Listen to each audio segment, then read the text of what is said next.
Thank you po.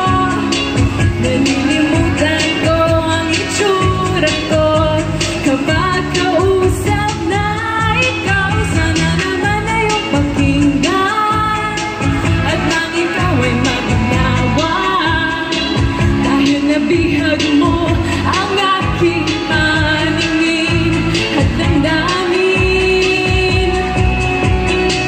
O chinito,